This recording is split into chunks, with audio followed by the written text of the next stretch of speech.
Bom dia a todos. Queria primeiramente agradecer a participação de vocês nessa manhã aqui conosco.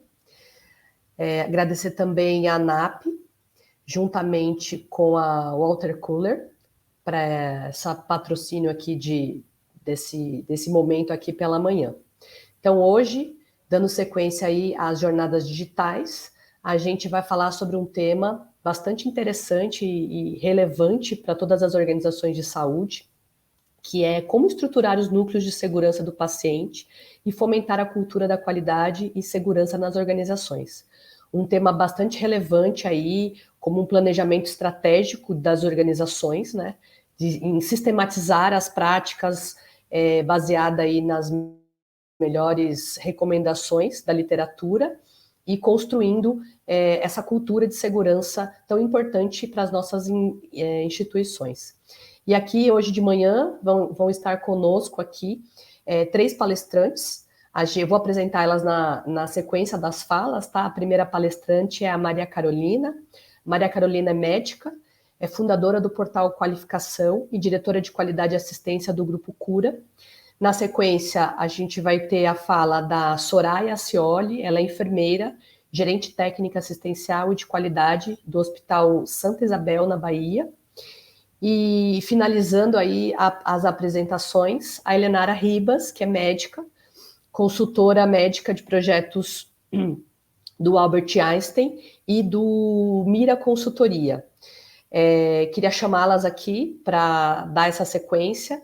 E aí a primeira palestrante, então, é a Maria Carolina, com uma visão de conceitos básicos aí para a gente começar a estruturar esses núcleos de segurança e que fazem tanta diferença para nortear as ações e a gente garantir uma assistência de qualidade livre de danos aí para os nossos pacientes. Seja bem-vinda, Carol, e agora eu passo a palavra para você.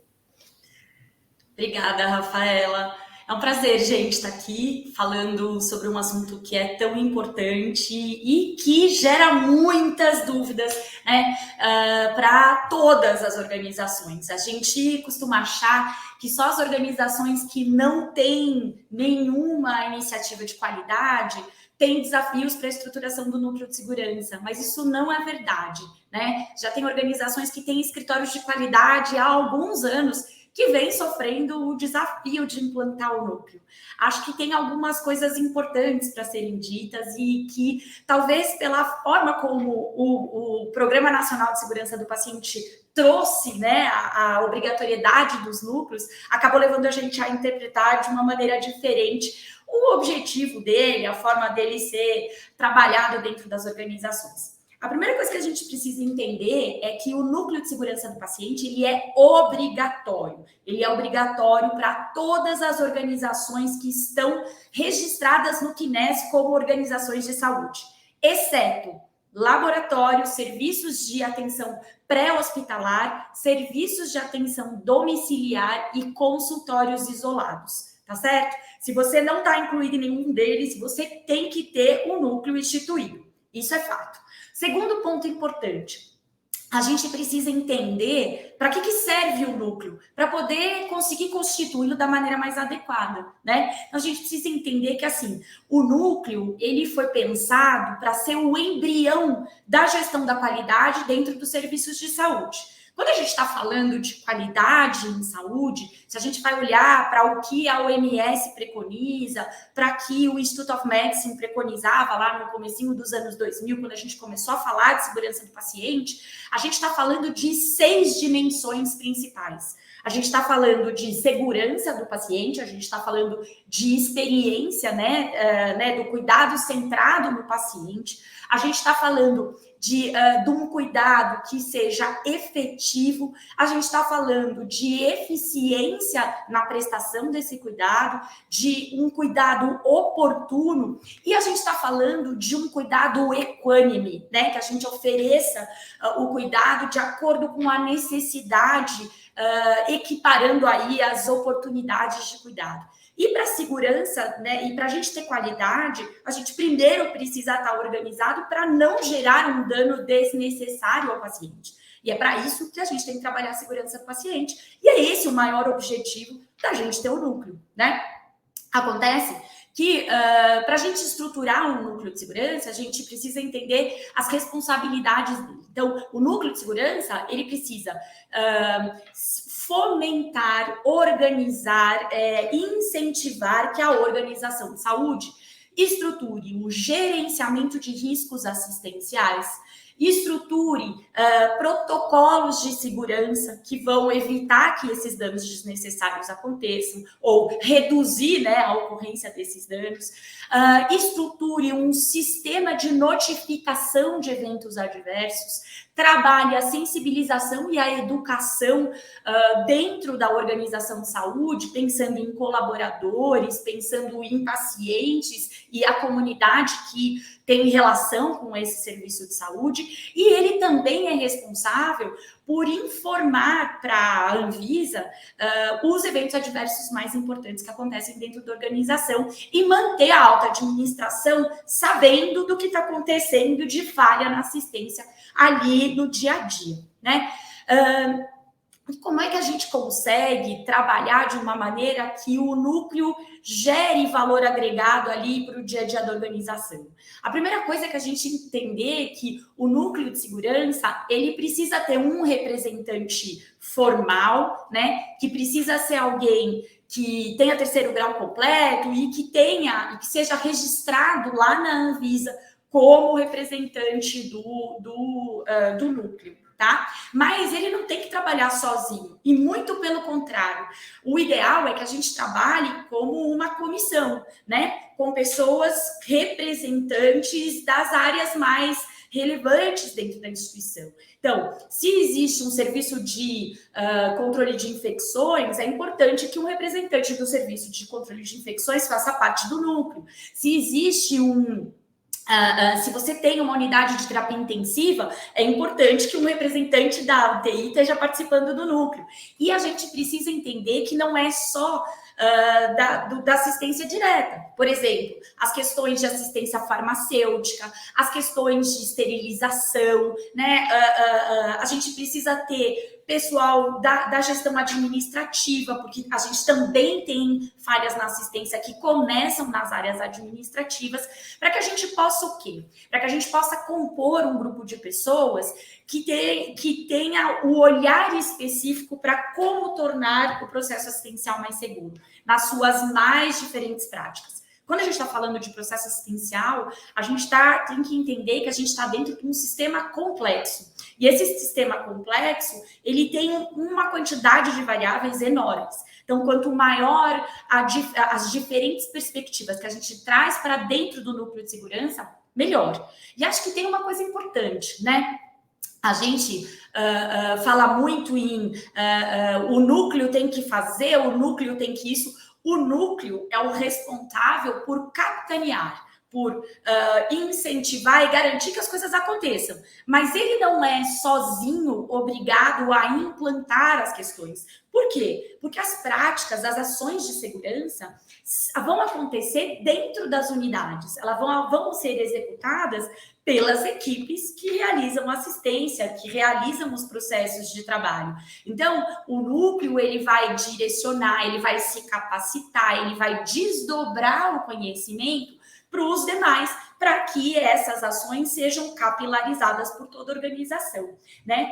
É importante que a gente estruture uma forma de comunicação, uma forma de investigação, análise e geração de plano de ação para os eventos adversos que acontecem na instituição, e o núcleo acaba sendo o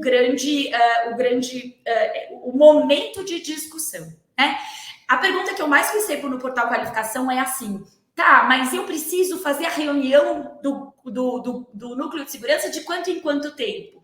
Falei, gente, eu entendo que o núcleo precisa se reunir pelo menos mensalmente, porque o volume de trabalho é enorme, a quantidade de incidentes que a gente tem das organizações é grande, principalmente quando a gente está começando e os processos ainda não têm esse olhar. É importante que a gente tenha né, a consistência e a frequência muito próxima para poder discutir de verdade tudo que precisa ser melhorado, né? O núcleo, ele é um disseminador das melhorias que a organização precisa fazer a partir das fragilidades de segurança do paciente, né? Então, numa organização que já tem um escritório de qualidade, como é que a gente pode estruturar esse núcleo? Na verdade, é montar um grupo que vá discutir com essa profundidade, com esse foco, né, para que as coisas sejam disseminadas. E aí, até a parte operacional pode ficar para o escritório da qualidade, mas que a gente leve para um fórum mais institucional as questões mais relevantes e mais urgentes, né, críticas dentro da nossa assistência.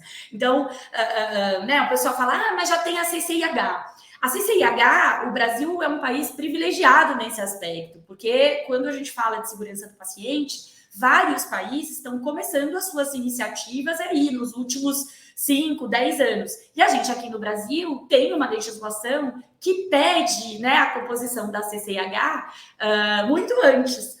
E isso é importante, porque as infecções relacionadas à assistência são um dos principais tipos de eventos adversos que a gente tem na nossa assistência no dia a dia.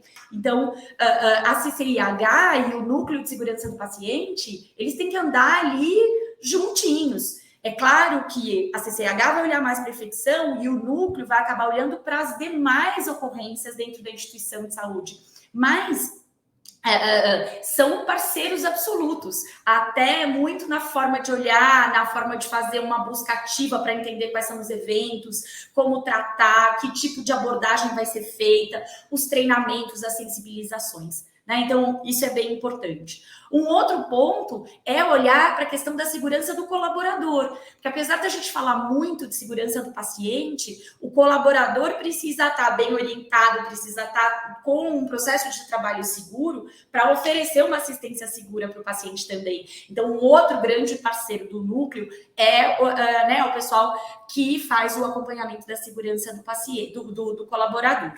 E eu acho interessante para organizações que não são hospitalares e que não têm essas estruturas mais montadas, né, obrigatórias, montadas, funcionantes, é responsabilidade do núcleo olhar para isso também, né? E aí as reuniões do núcleo, as discussões e as proposições do núcleo de segurança precisam contemplar infecções e a segurança do colaborador. Um outro ponto importante, e que é sempre um desafio, e que eu também recebo muito nas perguntas dentro do portal Qualificação, é a elaboração do plano de segurança do paciente, né? E por que tem que ser esse plano? O que é esse plano? Na verdade, quando a gente vai construir, quando a gente constrói o núcleo de segurança, a primeira coisa que a gente precisa fazer é entender o perfil da nossa organização. Eu sou um ambulatório, eu sou um hospital de pacientes complexos, como paciente oncológico, eu sou um hospital geral, ou eu sou uma maternidade. Tudo isso muda a abordagem que a gente vai dar para a segurança do paciente. Então, entender o perfil é a primeira coisa que o núcleo precisa fazer. E entendendo esse perfil e conhecendo os problemas de segurança que são mais gritantes ali na instituição, a gente vai construir um plano para os próximos 12 meses. E aí é um plano mesmo, sabe? Que ações nós vamos fazer, quem vão ser os responsáveis, quais são os prazos, que tipo de intervenção, o que a gente precisa executar para conseguir que aquela ação, de fato, gere impacto positivo na assistência, né? E esse plano, ele precisa ser revisitado, não só anualmente, como né, a cada 3, 4 meses, para quê? Para a gente saber se a gente está seguindo esse plano, se esse plano está atrasado, se ele está sendo seguido à risca, se ele precisa ser modificado, porque as organizações de saúde são órgãos vivos, né? A gente tem aí as coisas mudando com uma velocidade gigantesca. E o seu plano de segurança precisa estar alinhado a essas mudanças que estão acontecendo. Quando a gente fala de cumprimento de legislação, o plano de segurança do paciente ele não precisa ser apresentado no momento do que a gente faz lá o cadastro do núcleo de segurança, mas ele precisa estar disponível na organização para ser avaliado pela fiscalização, pelas vigilâncias, sempre que elas estiverem dentro da organização. E essas reuniões de acompanhamento também precisam estar disponíveis para que eles consigam enxergar que a gente, de fato, está evoluindo com essas ações. Sempre com o intuito de incentivar que a organização busque oferecer um cuidado mais seguro. Acho que essas questões são importantes. E é o começo, né? Porque do núcleo, das ideias, das ações, das discussões do núcleo, tem muita coisa legal que pode sair, né? Então é importante a gente olhar para esse núcleo como um embriãozinho ali para a gente fazer crescer a cultura de segurança. E é interessante porque muita gente pergunta, muita gente costuma dizer, eu estou trabalhando a cultura de segurança e depois eu vou começar com os protocolos, depois eu vou começar com as reuniões formais do núcleo ou o sistema de notificação interno, né, de eventos adversos. Na verdade, para a gente começar a construção de uma cultura de segurança, a gente precisa começar com ações que respondam à necessidade das próprias equipes da ponta, né? Às vezes a gente tem como gestor, olha, eu tenho muita queda na minha instituição, eu tenho muita flebite na minha instituição, mas para a minha equipe da assistência que está ali no dia a dia com os pacientes, o mais importante pode ser a lesão por pressão.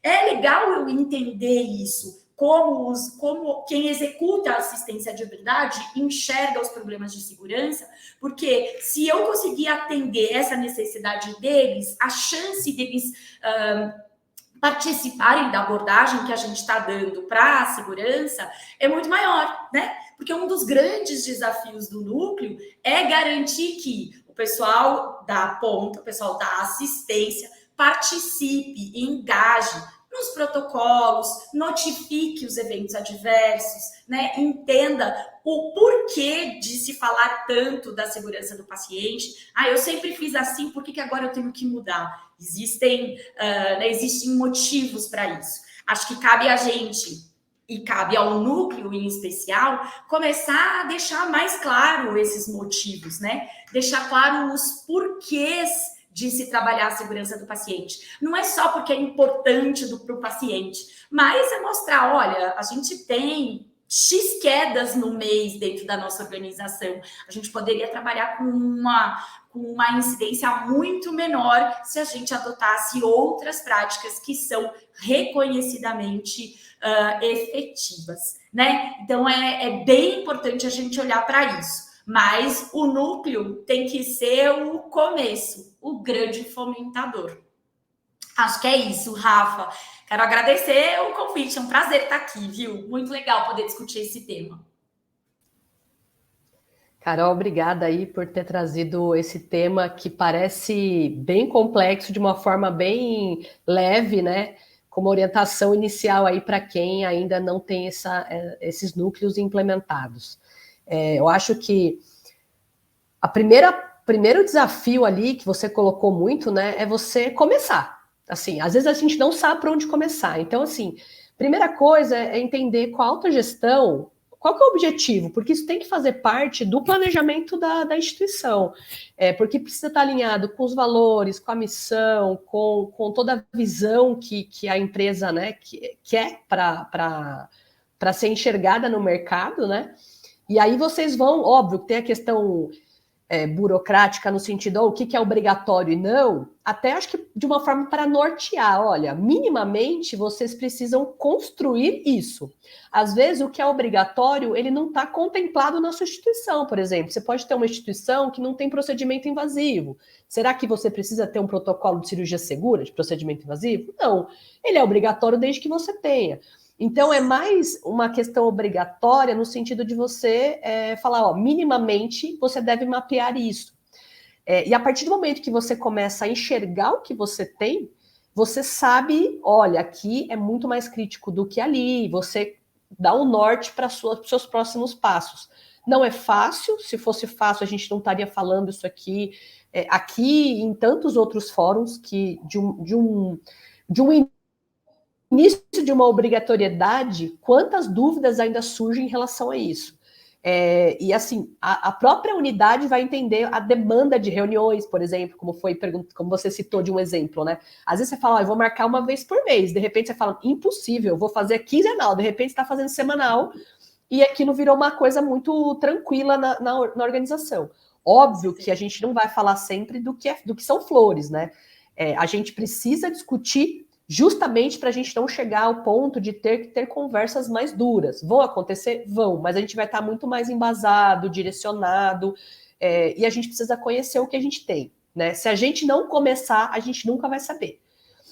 Se vocês quiserem enxergar o que vocês têm, comecem, porque vocês vão encontrar muita oportunidade para trabalhar, muita coisa para colocar no plano estratégico, e lembrando que o fato de você fazer ele hoje não significa que ele vai ser o mesmo daqui a 6 meses, né? Você pode estar, ele é muito dinâmico, né? A nossa área é uma área muito dinâmica. E os riscos que você mapeou hoje, por exemplo, são diferentes daqui a 6 meses. Você mudou a complexidade, você mudou, às vezes, seu parque tecnológico, a sua proposta de trabalho, você tem que revisar uma série de coisas. Uma outra coisa que eu gostaria de comentar, que eu acho que é super importante, que você falou muito bem, né? É que o núcleo, ele é só um apoio para dar um direcionamento para tudo, né? Porque essa questão, ela precisa ser da instituição como um todo. Então, a gente está falando da questão assistencial direta, mas a gente também tem as questões não assistenciais que impactam, né? Então, esse grupo, a gente tem que chamar não só os representantes assistenciais, mas o pessoal da manutenção, o pessoal da segurança patrimonial. Vocês vão vendo que vocês vão incorporando, porque isso precisa estar no DNA da instituição. Então, acho que é muito legal a gente trazer essa reflexão de que isso é cultura, isso é um modelo de gestão que deveria ser incorporado desde a alta gestão, fomentando isso, até o pessoal, a última pessoa lá que está no beira-leito, que está ali na operação mesmo. Isso é um modelo, né, de trabalho das pessoas. A gente vai abrir para a pergunta no final, mas acho que provavelmente vão ter várias, né? Então, eu vou dar sequência agora com a nossa próxima palestrante aqui, a Soraya, que vai trazer um pouquinho da experiência de implantação, né? Tentar trazer um pouco mais tangível o que já foi apresentado aí pela Carol, tá? Seja bem-vinda, Soraya. Estou passando a palavra para você agora. Muito bom dia a todos, obrigada aí pelo convite da ANAP, nos proporcionar, né, esse espaço de fala. Obrigada aí a Rafa, com as considerações muito interessantes, e parabéns a Carol. Carol já trouxe aí um cenário extremamente empolgante na sua fala, e factível e real, de como fazer para estruturar núcleo de segurança e várias pertinências que estão nesse contexto. Então, a minha fala, primeiramente, é de gratidão, e gratidão a você que está aí dentro desse fórum aqui para poder discutir, se interessa pelo tema, um tema que nós amamos, né? Então, por que é importante fomentar a cultura de qualidade e segurança nas organizações? Fiquei me perguntando, né, como é que introduziria esse diálogo? E aí a gente pensa e vai para dados. Quando a gente vê, às vezes, dados e estatística, a gente consegue até se convencer mais da necessidade de implantar núcleos de segurança. E aí eu busquei na OMS o contexto que a gente tem sobre essas questões de qualidade, de segurança do paciente, E aí, quando a gente para olhar estatisticamente os dados, às vezes a gente fica estarrecida e diz, o que eu posso fazer para fomentar, para mudar essa realidade, né? Onde eu estiver, no serviço de saúde que eu estiver trabalhando. E aí, quando eu olho esses dados, traz que 1 em cada 4 pacientes está sujeito a algum evento adverso enquanto recebe cuidados hospitalares. Por exemplo, 134 milhões de eventos adversos por ano devido a um cuidado inseguro nos hospitais.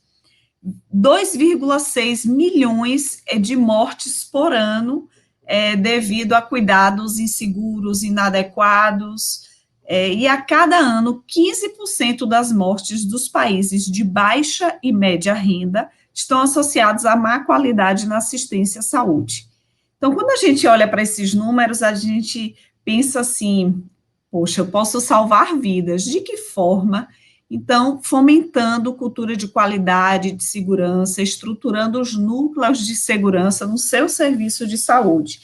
Em 2013, quando foi lançada a portaria, né, de número 529, que traz a obrigatoriedade da instituição do Programa Nacional de Segurança do Paciente, foi, como disse Carol anteriormente, um diferencial no nosso país, porque tem muitos países que ainda não trazem isso como obrigatório.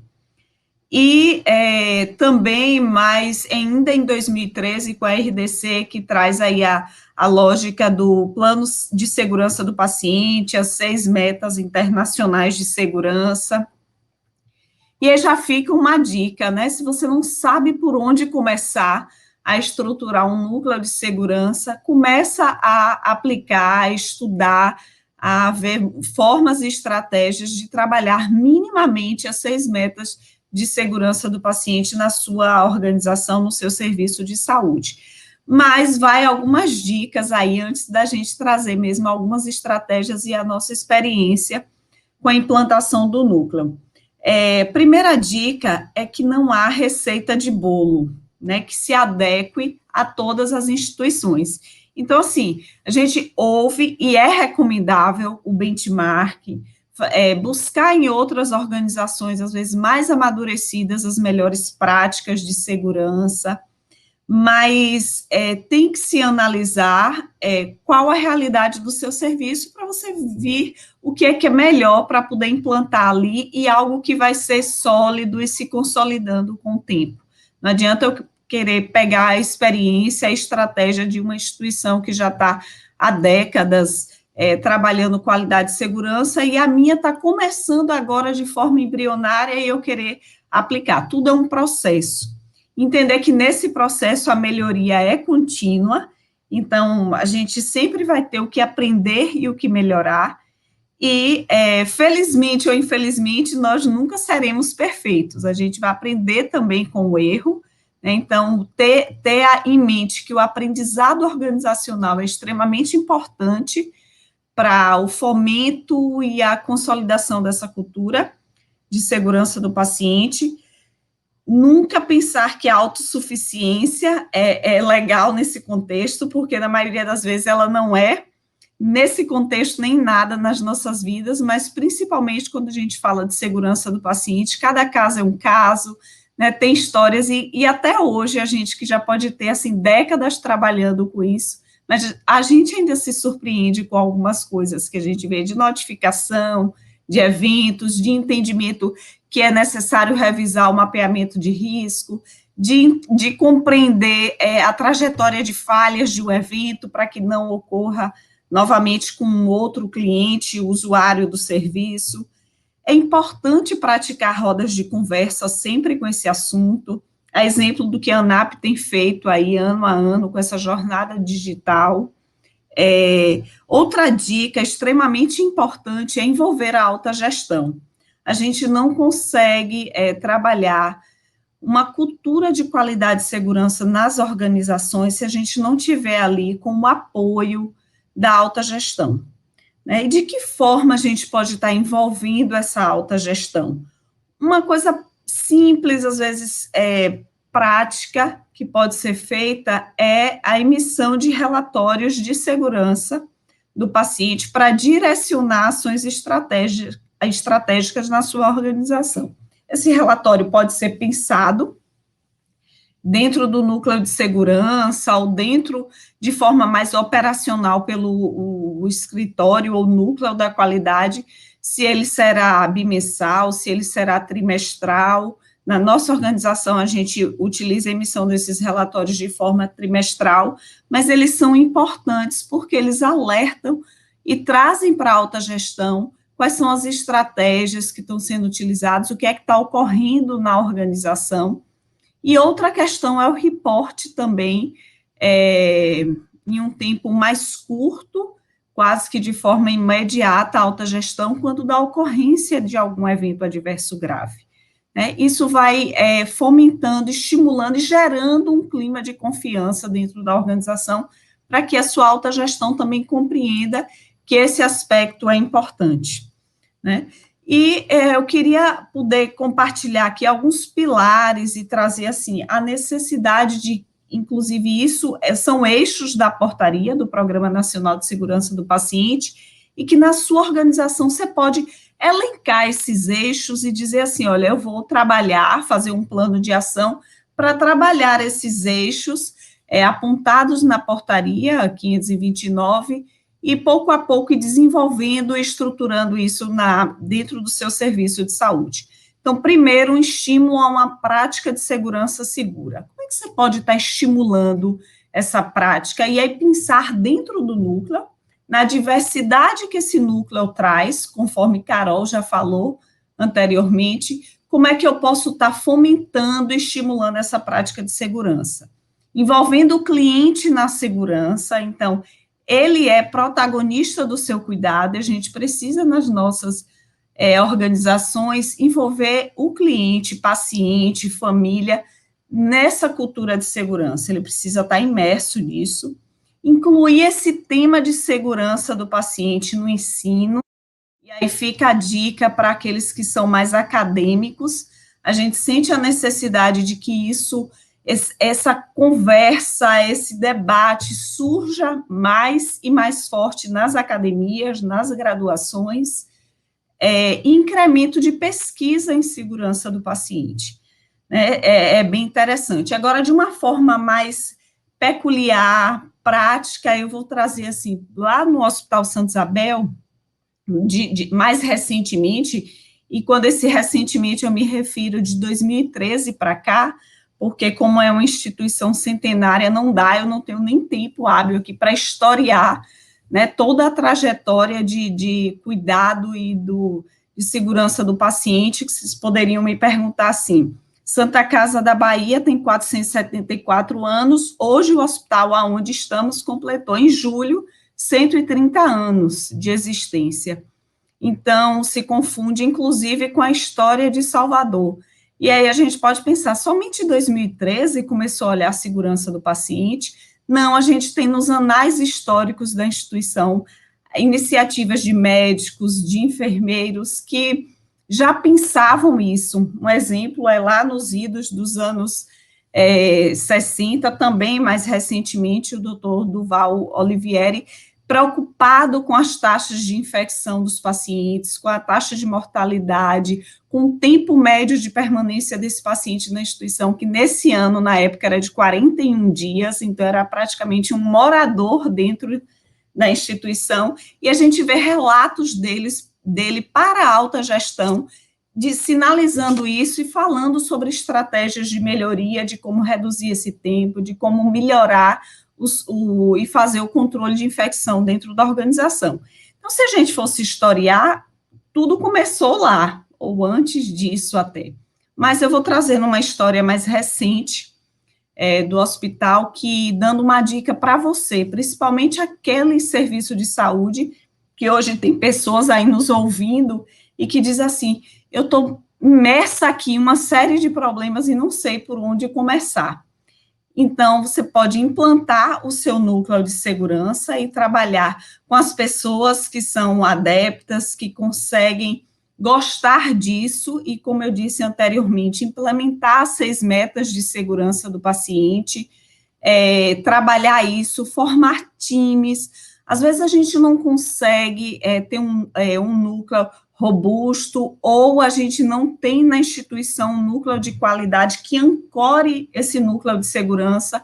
Então, a gente pode estar criando times de segurança dentro da organização, e cada time ser responsável por trabalhar, disseminar, consolidar, treinar cada meta de segurança do paciente. Isso já é um passo muito importante. A gente teve essa experiência no passado dentro da nossa organização, e ela foi salutar e foi relevante para esse contexto de consolidação de cultura de qualidade e segurança.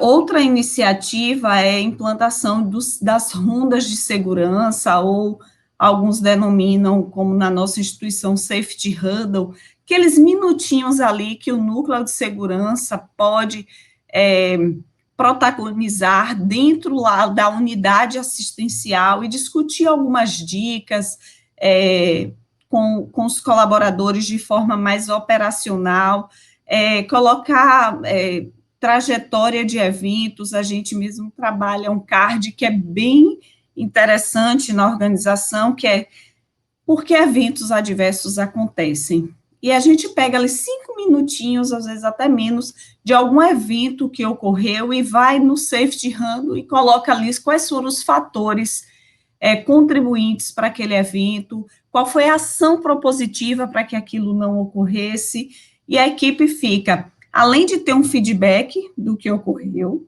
ela fica ainda ciente de como ela pode implantar barreiras para evitar que outros eventos desses aconteçam. A gente tem a sistemática de registros também, ao Notivisa, por exemplo, o sistema de ocorrências internamente. Se você não tem um ERP que abrigue esse sistema de ocorrências, tenta estruturar uma forma de ter essas notificações dentro da sua organização. Elas podem iniciar sem grandes softwares a princípio e vai evoluindo, mas não deixa de fazer.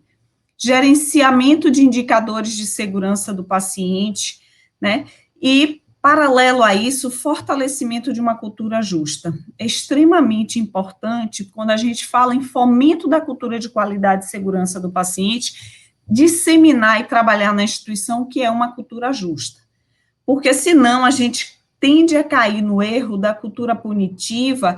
Isso gera um clima de insegurança psicológica na organização, e a gente não consegue evoluir com estratégias, né, de segurança e proteção ao paciente.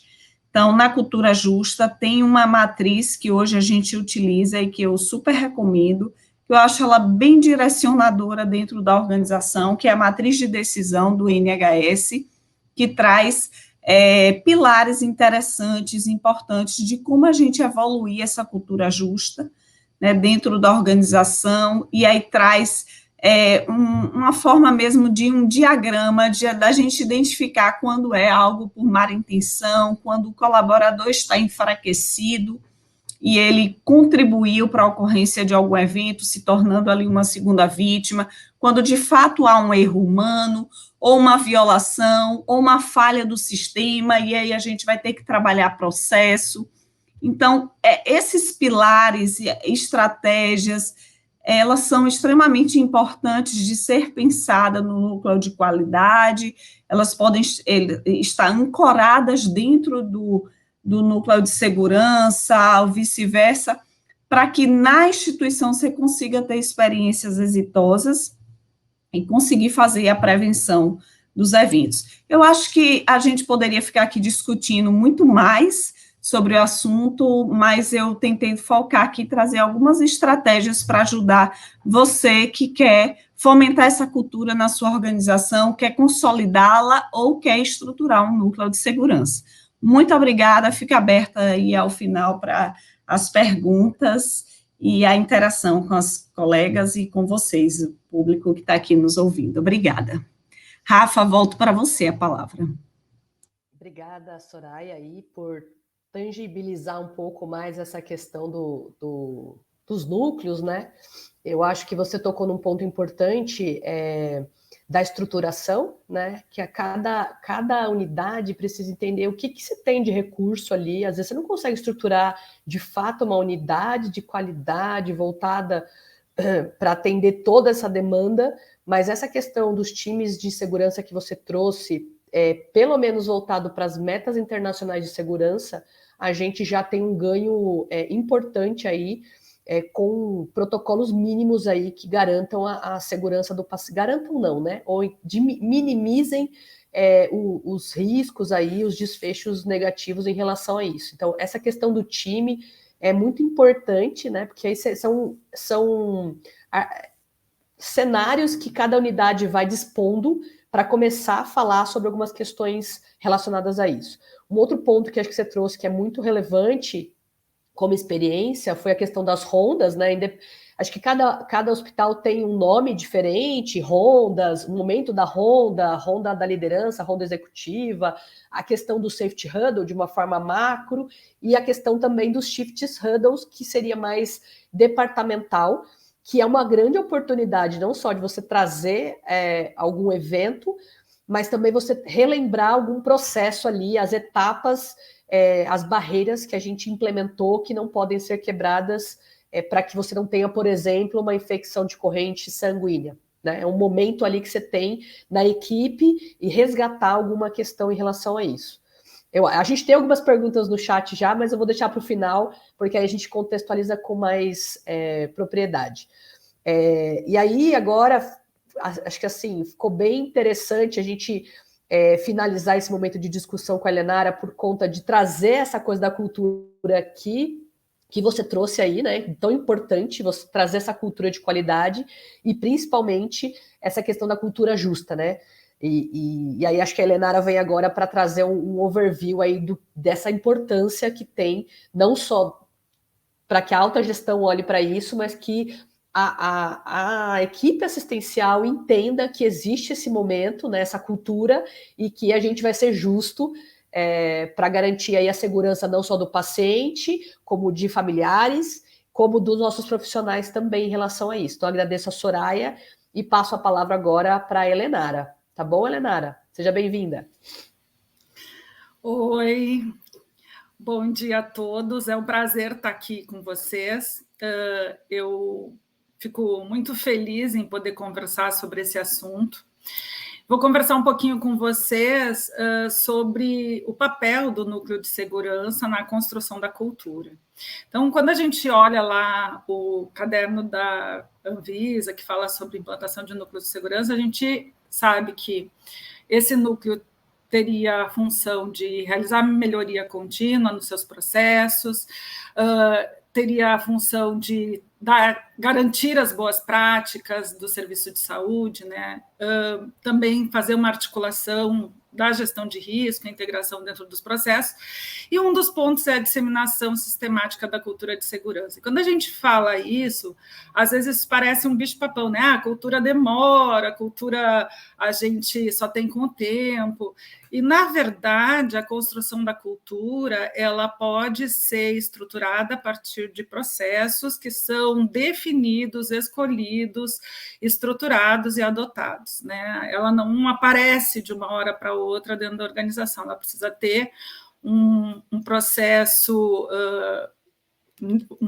que é voluntário, é uma decisão organizacional de adotar práticas que vão construir uma cultura de segurança mais sólida. A gente tem alguma discussão sobre cultura de segurança, cultura organizacional, não vou entrar nesse mérito, mas eu queria dizer que o núcleo de segurança do paciente, como um órgão que está formado por várias instâncias da organização, que tem conexão com pontos muito importantes do funcionamento da organização. Por exemplo, o núcleo de segurança, ele se conecta com o comitê de óbitos, se conecta com o comitê de prontuários, com a segurança patrimonial, com a engenharia clínica. Então, assim, o núcleo é formado por pessoas que são importantes na organização e se conectam com outros comitês, outras instâncias que são muito importantes da organização. Então, o núcleo de segurança do paciente ele tem um papel primordial, essencial nesse fomento, nessa forma de organizar o sistema para que a cultura de segurança floresça e se consolide. Então, a Soraya e a Carolina já falaram sobre a estrutura do núcleo, né, de quem deve participar desse núcleo, e é muito importante que a gente tenha diversidade, que seja multiprofissional, para que as pessoas falem a mesma língua, defendam as mesmas ideias, e também a diversidade ela é importante para a gente ver ter vários olhares sobre o mesmo problema das coisas que serão discutidas nesse núcleo de segurança do paciente. E um problema que às vezes a gente tem é que o núcleo se transforma num momento de discussão de eventos. Não é isso que se espera do núcleo de segurança do paciente, né? A gente espera que o núcleo de segurança do paciente ele seja consultivo, que ele seja estratégico, que ele consiga definir quais são os problemas, quais são as ações que são necessárias, sistêmicas, tem que ter uma visão sistêmica do problema da segurança. Para isso, eu vou falar um pouquinho antes de tocar em aspectos específicos de ações para a cultura, é que a gente precisa, nesse núcleo, ter um líder. Esse líder ele não pode ser uma equipe, né? Ele precisa ser uma pessoa que articula esse núcleo de segurança com as várias instâncias que são necessárias. Para isso, acho que é importante a gente entender que esse líder desse núcleo de segurança, ele precisa ter alguns conhecimentos e habilidades. E esses conhecimentos, eles estão desde ações, conhecimentos específicos de segurança do paciente, conhecimentos específicos de melhoria contínua, de metodologias para executar melhorias nos processos, mas também precisa ter algumas habilidades. E essas habilidades, elas podem ser desenvolvidas em qualquer momento, mas elas precisam estar focadas no estímulo à participação e engajamento de pessoas.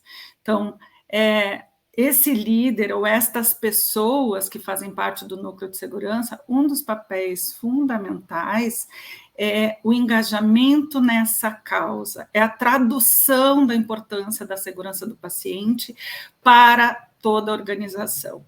E para isso, essas pessoas elas precisam saber falar a linguagem de quem escuta.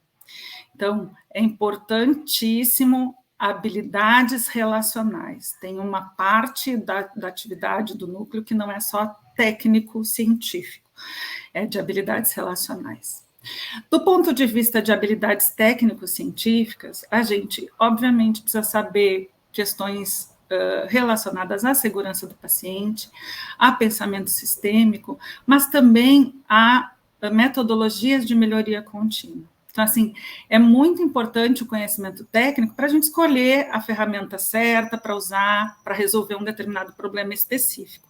Então, isso ajuda a gente não ter retrabalho, ajuda a gente a ter eficiência no processo, ajuda a gente não se desgastar, né, com esforços que depois não resultam no que nós precisamos. Então, queria chamar a atenção nessa estruturação do núcleo, que é muito bom se as pessoas que estão fazendo parte desse núcleo se desenvolvam em determinados aspectos específicos para atuar nesse núcleo de forma mais eficiente. Isso é fácil do ponto de vista de acesso, né? A gente tem muitos cursos, muita disponibilidade para apoiar na internet ou cursos específicos para apoiar o desenvolvimento dessas pessoas. Não estou dizendo que é fácil fazer isso na vida prática, né? A gente precisa exercitar para poder incorporar isso na nossa vida prática. Mas ter conhecimento e saber traduzir esses conceitos todos para a prática, ele facilita a implantação de práticas seguras e a construção de segurança do paciente lá na nossa organização. Então, sugiro que a gente fomente isso, né, no nosso time, estimule a aquisição de conhecimentos e habilidades nos nossos times dos núcleos de segurança do paciente. Uma outra habilidade que eu acho que é super importante é a comunicação. Nós falamos rapidamente, né, mas é a forma como a gente traduz isso que nós que estamos aqui achamos muito importante para pessoas que ainda não se deram conta de que o seu trabalho impacta diretamente na segurança do paciente. Então, a habilidade de comunicação, elas podem, de fato, transformar esses processos e atividades em coisas que adicionam valor para as pessoas. Então, a gente também tem que traduzir de formas diferentes, agir de formas diferentes para diferentes públicos. Quando a gente fala em cultura de segurança, eu vou usar os pilares de um guia para a construção de cultura de segurança do NHS, que saiu agora em junho de 23, e ele fala o seguinte, que alguns drives que a gente pode fazer, né? Um deles é a liderança. Nós falamos um pouco sobre isso hoje. A liderança tem um papel muito importante, tanto a alta gestão, falando que cultura de segurança, ter segurança na minha organização, ter erro zero, não ter infecções evitáveis na minha organização é importante. Esse líder que fala isso, ele é um exemplo. Mais do que falar, ele está dando o seu depoimento de que aquilo, de fato, é uma estratégia organizacional, e ele tem que dar, né, quando ele fala isso para a linha de frente, ele está mostrando que isso é um compromisso dele. Uma forma de fazer isso são as rondas executivas, né, que é o líder ir na unidade, escutar a unidade, escutar as pessoas que estão lá trabalhando na assistência direta, trabalhando para dar melhor segurança para o paciente, e entender quais são as dificuldades que aquelas pessoas têm. Então, isso tem metodologias, tem formas de fazer, e isso faz com que essa proximidade dê visibilidade a esse compromisso da liderança. Mas nós somos líderes de processos, todos nós. Então, para a gente executar, estimular a segurança na nossa unidade ou na nossa atividade, nós não precisamos esperar que a alta gestão faça isso, né? A gente pode, sim, trabalhar com as nossas equipes de forma que a gente defina que segurança é importante, a gente dê importância para as preocupações das pessoas, a gente resolva problemas de segurança de forma construtiva, que a gente dê voz para as pessoas da ponta. Tem várias formas da gente fazer isso, né? Então, os líderes locais, a média liderança é muitíssimo importante para que a gente construa, de fato, segurança na ponta. Quanto mais descentralizado isso está, mais chance eu tenho disso ser mais sistemático, disso chegar de verdade lá no paciente, que é o nosso objetivo. Então, tem algumas iniciativas de descentralização das decisões de segurança do paciente que são muito interessantes e que ajudam muito. Então, uma coisa que eu queria deixar assim como notícia, assim, primeiro, núcleo de segurança é multidisciplinar. A segunda, núcleo de segurança precisa estar preparado para executar essa tarefa. Terceiro, núcleo de segurança não faz tudo. A gente precisa trabalhar para que seja descentralizado, para quanto mais as pessoas da ponta entendam que isso é importante, mais a cultura vai estar inserida dentro da organização. E a gente precisa estimular o trabalho em equipe para que isso seja, de fato, descentralizado. Então, essa equipe que está lá na ponta, que está dentro de uma unidade de terapia intensiva, está dentro de um centro cirúrgico, que se enxerga como uma equipe, que entende que segurança é importante, que entende que segurança é prioridade, ela tem muito mais chance de construir relacionamentos, de se ajudar, de trabalhar com as falhas de forma construtiva, do que se eu estou trabalhando numa equipe em que o chefe é que define todas essas coisas. Então, para que a gente tenha um trabalho em equipe que seja construtivo, uma equipe que trabalhe junto, a gente tem algumas regras, vamos dizer assim, né? Ou sugestões. Uma delas é que a gente tem que ajudar as equipes a entenderem que a gente tem que falhar para frente, que a gente tem que aprender, que quando um problema acontece, que nós todos temos capacidade e obrigação de ajudar a achar uma solução e aprender com o que aconteceu. né? Então, e a outra questão é aprender rápido. Eu não posso esperar que a solução venha de uma outra instância que está longe. Algumas vezes isso vai ser necessário? Vai ser.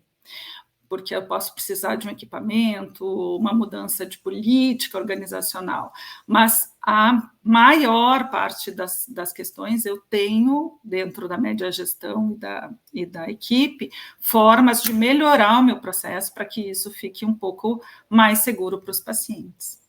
Eu também preciso que essa equipe se converse, e aí a Soraya já conversou um pouco sobre isso, que é o Safety Huddle, são ferramentas em que os briefings, né?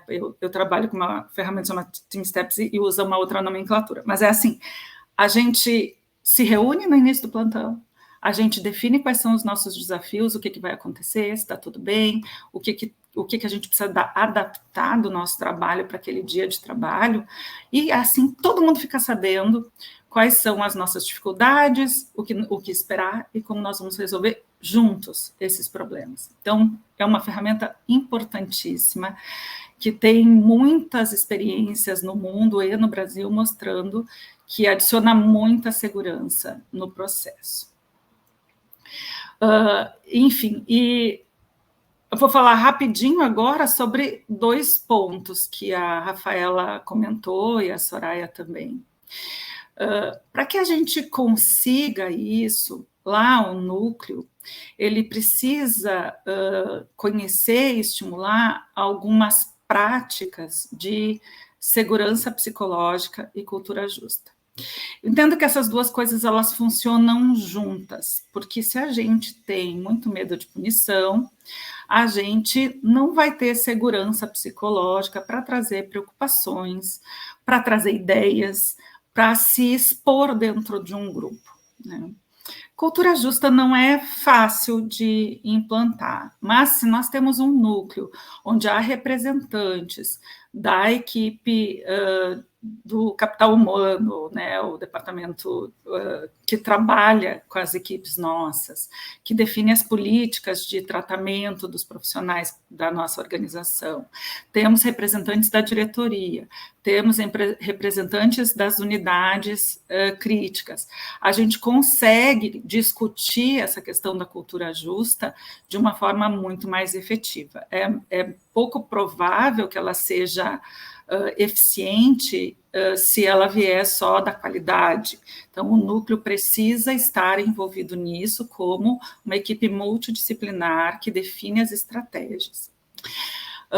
E nós podemos também pensar assim, que a cultura justa ela não é só a definição de o que acontecerá com as pessoas quando acontece um dano, né? É muito importante que a cultura justa avalie comportamentos que são disruptivos e que ela seja utilizada para todos os profissionais.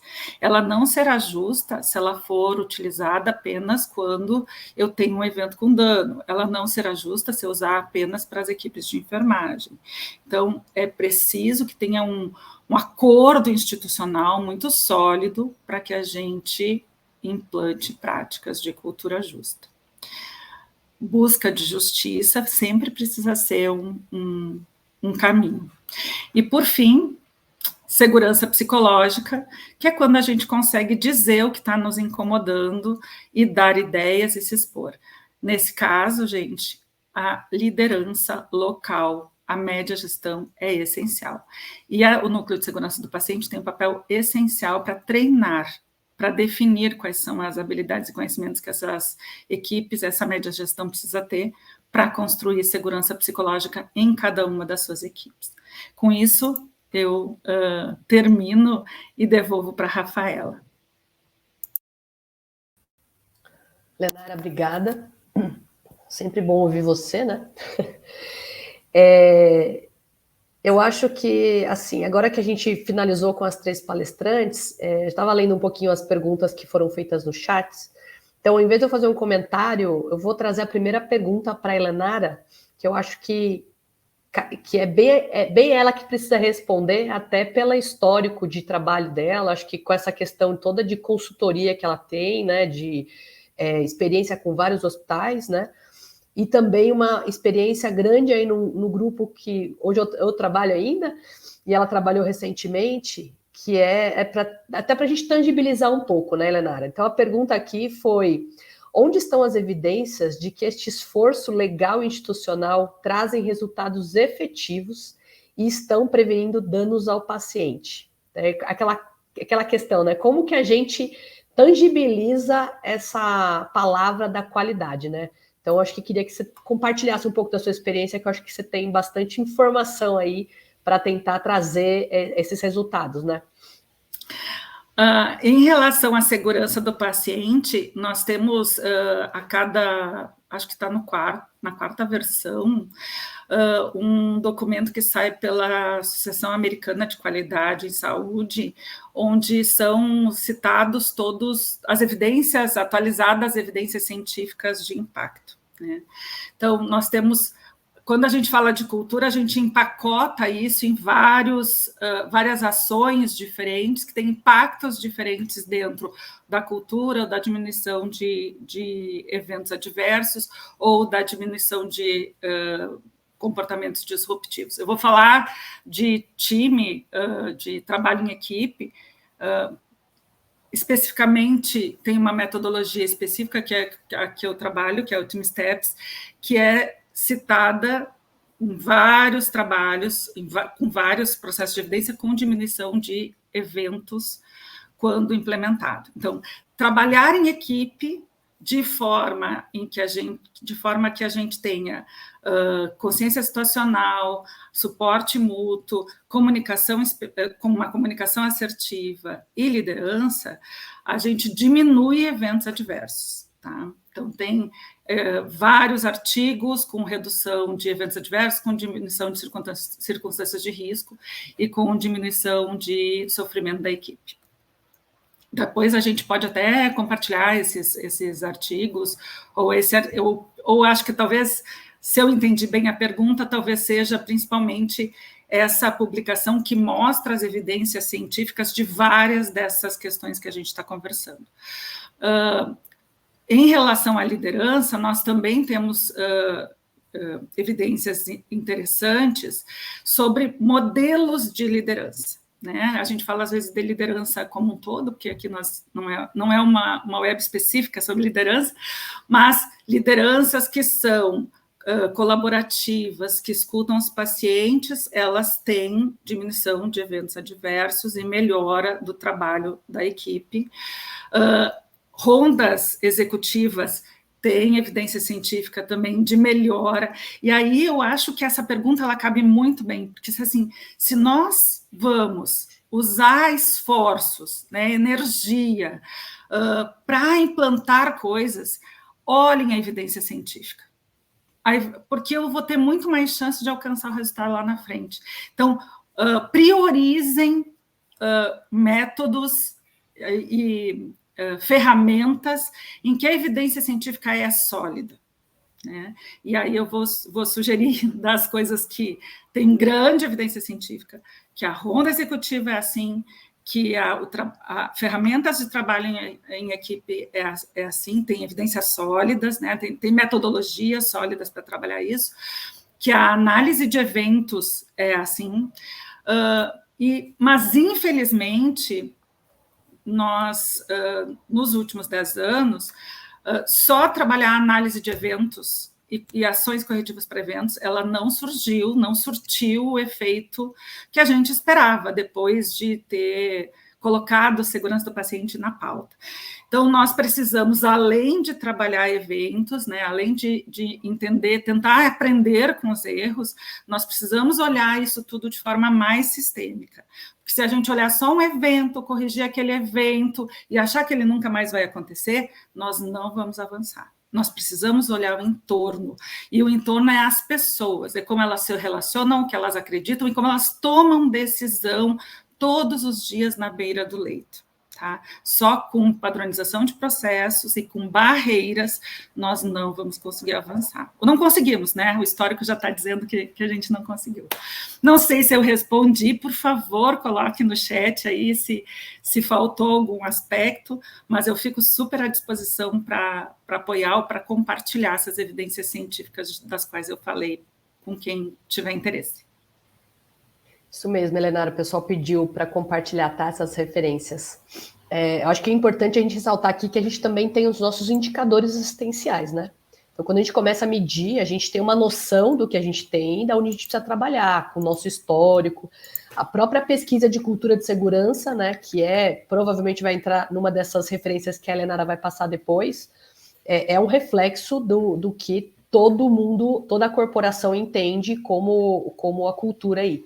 Então, acho que é mais uma referência, né, Helenara, para embasar um pouco eles, até trouxeram aqui, né, como que você traz a importância dessa questão do núcleo, né, dessa formatação, e embasamento, né, embasamento científico para que a gente mostre que não é uma coisa que a gente inventou, né, tem toda uma equipes do mundo aí estudando e comprovando a eficácia disso. Obrigada aí, Helenara. Eu tenho mais algumas perguntas e eu vou tentar unificá-la, porque aí a gente contempla todas as palestrantes, né? Então, essas duas que eu vou mesclar, eu queria pedir para a Carol responder, tá? Que foi a dúvida de se o núcleo de segurança é obrigatório nos laboratórios de análises clínicas e quem deveria fazer parte do núcleo, tanto de membros quanto nível hierárquico dentro da instituição. Então, se a Carol puder dar um briefing aí dessas dúvidas. Legal. Só complementar uma fala da Helenara que eu acho que é importante, né?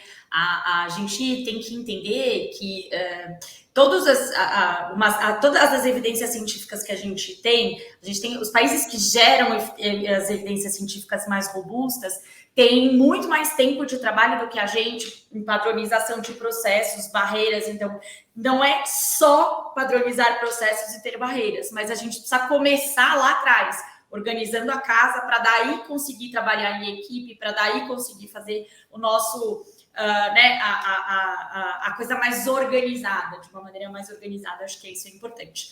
Laboratórios de análises clínicas não são obrigados a ter, pelo menos até o momento, a ter os seus núcleos de segurança. O que não quer dizer que não seja extremamente interessante que esses laboratórios tenham. Por quê, gente? Porque a gente vai discutir dentro do núcleo de segurança as estratégias que a gente vai adotar para oferecer um cuidado mais seguro.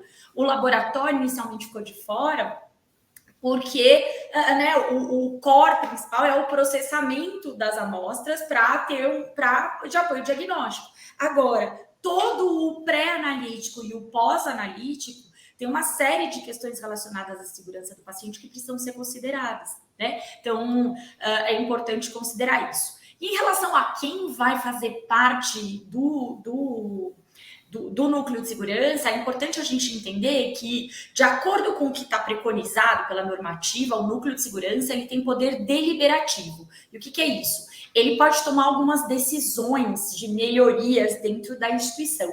Então, não dá para ser um pessoal muito da operação. Acho que a gente tem que ouvir a operação, mas precisa ter um nível gerencial, pelo menos, participando do núcleo. E está descrito isso na norma, precisa ter alguém da alta administração participando, até para facilitar a comunicação da alta administração e do núcleo de segurança. Eu, Carolina, costumo colocar pelo menos os responsáveis técnicos de enfermagem e médicos participando dessas discussões. Por quê? Porque tem coisas muito importantes que precisam ser discutidas e definidas e que essas pessoas precisam estar cientes do que está acontecendo e participar dessa tomada de decisão. Senão fica... o núcleo discute uma coisa, daí precisa levar para o RT, validar, para daí... Então, a gente acaba demorando muito para gerar as melhorias necessárias. né?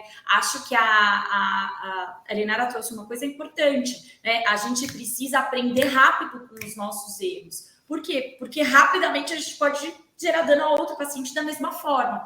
E essas discussões dentro do núcleo não podem também demorar uma eternidade para acontecer, né? Eu acho que a operação, eu hoje entendo que, apesar de não ser legalmente obrigatório, né, não está na nossa regulamentação, todas as organizações deveriam ter seus núcleos de segurança. Tanto atenção pré-hospitalar, quanto atenção domiciliar, quanto laboratórios de análises clínicas, né? Análises clínicas, laboratórios de anatomia patológica. Por que isso? Porque sempre existem falhas. Infelizmente, nós somos pessoas e as pessoas falham. E a gente precisa olhar para a nossa forma de trabalhar em equipe, os nossos processos de trabalho, as nossas barreiras de segurança, como estão, né? Conhecer os nossos riscos e saber intervir nesses riscos da maneira adequada. E isso contempla essas outras organizações que não são obrigadas por lei a terem seus núcleos, né? Se a gente entender o núcleo como lá a sementinha, lá o embrião da gestão da qualidade, faz todo sentido que todas as organizações tenham, só não faz sentido os consultórios isolados, porque vai discutir quem atende no consultório e a secretária. Existem práticas de segurança que precisam ser adotadas, inclusive nos consultórios, mas aí a discussão fica um pouco sem sentido. É a única questão. Os demais, eu acho que é uma boa prática muito bem-vinda para a gente melhorar aí a segurança da assistência que a gente presta. Rafa, com você. Oi, obrigada, viu? Agora, só para a gente não extrapolar o tempo aqui, queria fazer a última pergunta para a Soraya. Na verdade, a pergunta é como que o núcleo deve interagir com as outras unidades, entendo aqui que são as outras unidades hospitalares, né, fora o núcleo de segurança, para levantar as informações e tentar criar aí um planejamento e algumas ações de execução de melhoria. Olá, entendo que é dentro da própria instituição, né? Não é de uma instituição para outra.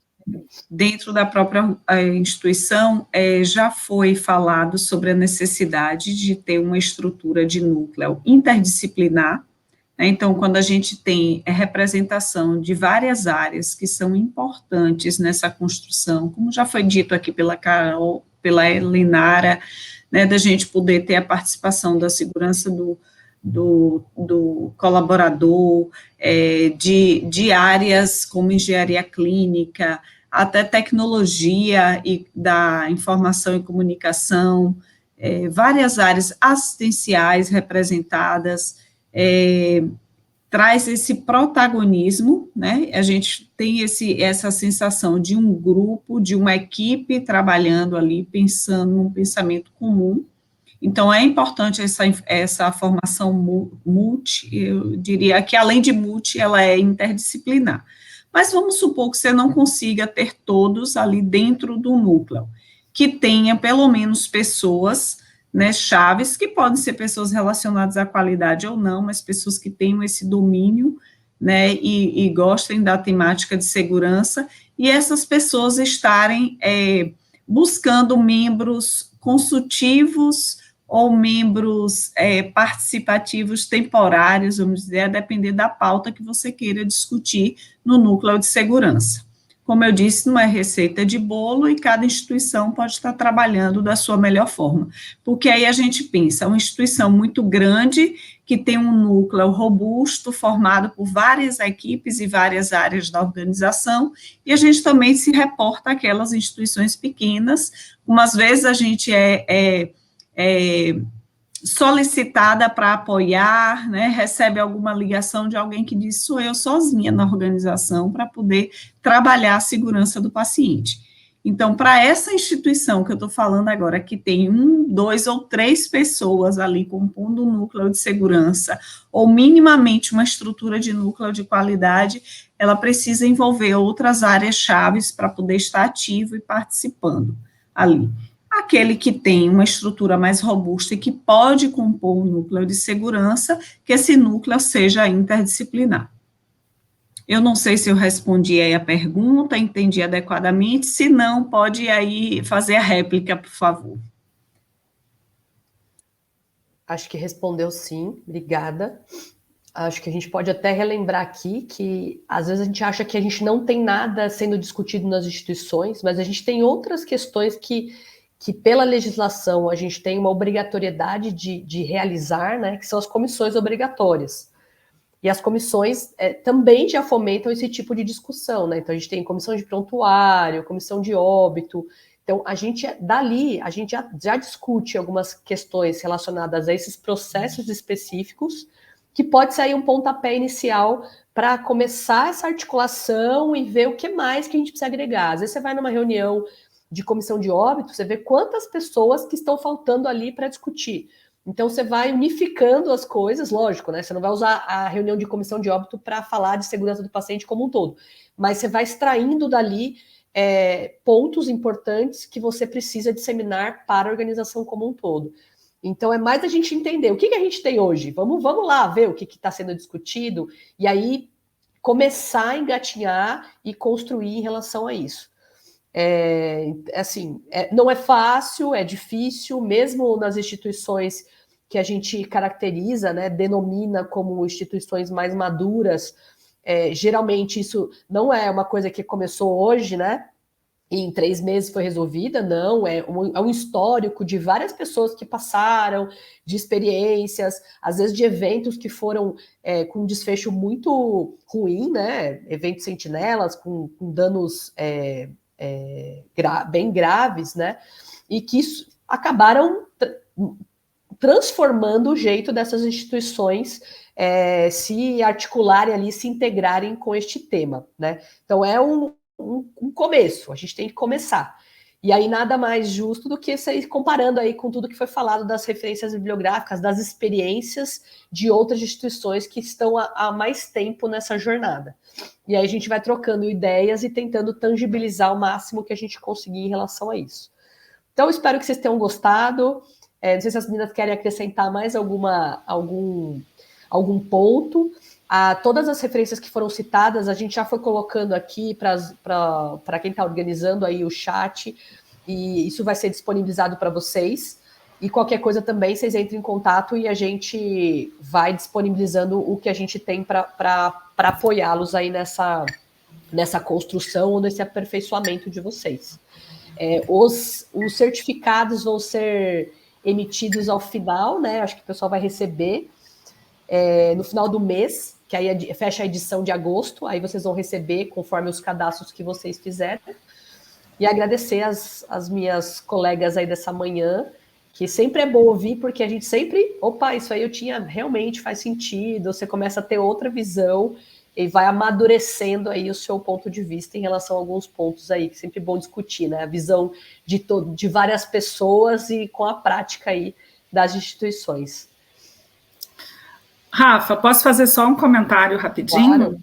Claro. Eu não consegui colocar aqui todas as referências, porque são muitas referências, mas eu fico à disposição se alguém quiser alguma referência de evidência mais específica de algum dos pontos que foram falados. E eu queria só fazer uma chamada assim, a gente não faz sozinho nada na vida, né? E que essa capacidade de articulação, de trabalhar em equipe, ela é essencial. A gente tem que fazer acordos, né? Fazer parcerias dentro da organização para ajudar a transmitir essa importância da segurança do paciente.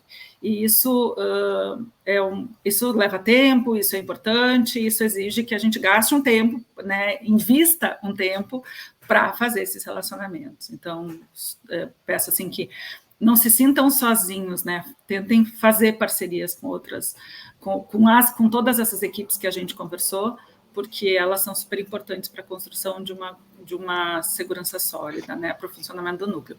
E a segunda coisa, não desanimem, gente, sabe? Porque dificuldade todos teremos, né? A gente vai e volta, às vezes dá um passo para trás, mas é um trabalho de continuidade. A gente nunca vai chegar aonde a gente se a gente quer mesmo melhorar continuamente, a gente nunca vai chegar onde a gente vai ficar tranquilo, a gente sempre vai achar coisas onde a gente precisa ser melhor. E isso é bom, isso não é ruim.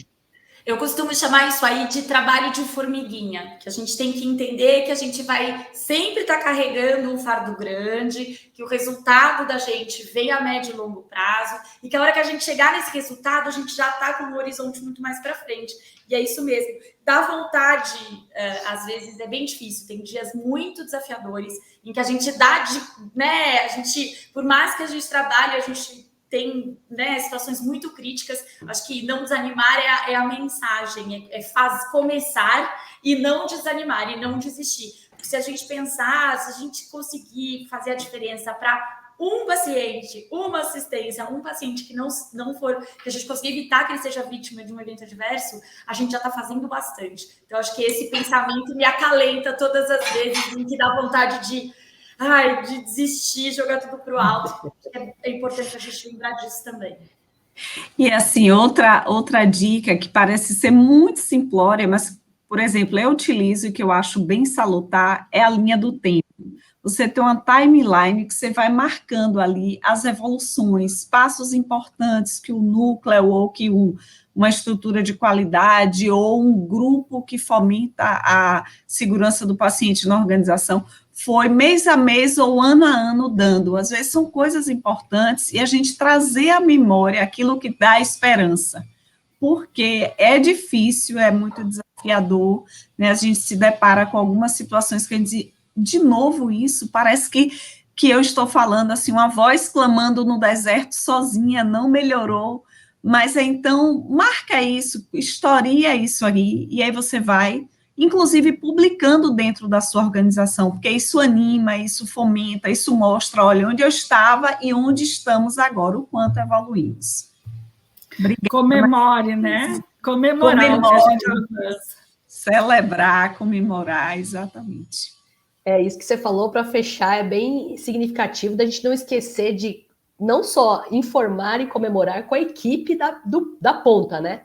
Porque às vezes a gente quer só anotar e reportar para um nível maior, uma instância maior, mas na verdade é importante, mas mais importante que isso é você traduzir para a ponta tudo que está sendo feito para garantir a segurança deles e do paciente, né?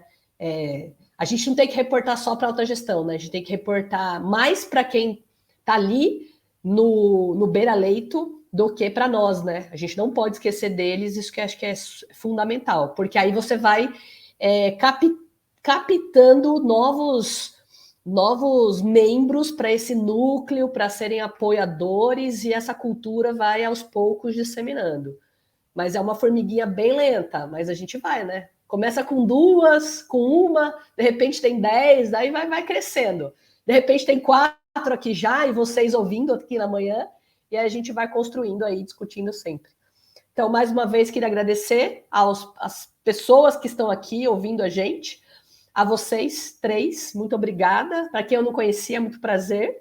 Agradecer a ANAP também, e a nossa parceira daí, que proporcionou aí essa gravação online, essa manhã tão rica que a gente teve, viu? Muito obrigada a todas, e um grande beijo aí, e bom término de manhã para vocês. Tchau.